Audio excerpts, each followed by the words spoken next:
স্বীকার করলেন যে আজকে আপনার বিবাহ বার্ষিকী না। এখন বিবাহ বার্ষিকী এলাকার ভাই ব্রাদার জোর করে যদি চাপায় দেয় সেক্ষেত্রে তো আমার কিছু করার নাই। জোর করে তো ওরা দিতেছে না। আমি তো জানি যে আল জাজিরা জানাই দিছে, সিএনএন জানাই দিছে, রয়টার্স জানাই দিছে, এএফপি জানাই দিছে।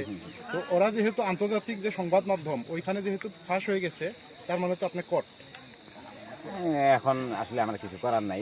যদিও চাপায় রাখতে চাইছিলাম জিনিসটা আপনারা আসলে, এবং ওয়ার্ল্ড ওয়াইড যে মিডিয়াগুলো আছে এরা আসলে আমাকে মানে আমি চাইছিলাম ভিতরে থাকার জন্য। আমি যে এভাবে বেরিয়ে আসবো এটা আসলে আমি কল্পনা করিনি। একজন সেলিব্রিটির কি এটা কি পজিটিভ দিক নাকি নেগেটিভ দিক, যে এই যে গোপন বিষয়গুলো যে ভাইরাল হয়ে যায়, ফাঁস হয়ে যায়? আসলে কিছু কিছু জিনিস মেনটেন করে চলতে হয়। সবকিছু আসলে প্রকাশ করলে করা উচিত না আমি মনে করি। এটা আমার পার্সোনাল ম্যাটার, এই জন্য আর কি। আচ্ছা আচ্ছা আচ্ছা। তো এই যে আপনার কি বিবাহ বার্ষিকী উপলক্ষে আপনার তো লিঙ্ক ওভার হয়ে যাইতে পারে, এটা নিয়ে কি কোনো কিছু ভাবতেছেন আপনি? না আসলে ওই লিঙ্কটা বের হইলে আমি আসলে আমার যে কিছু মানে আইটি সেন্টারে কিছু লোক আছে ওইটা ওরা দেখবে। এরকম লোক আমার আছে, সেট করা আছে। যেমন আমার সামনে একজন আছে, সেও ভালো এক্সপার্ট।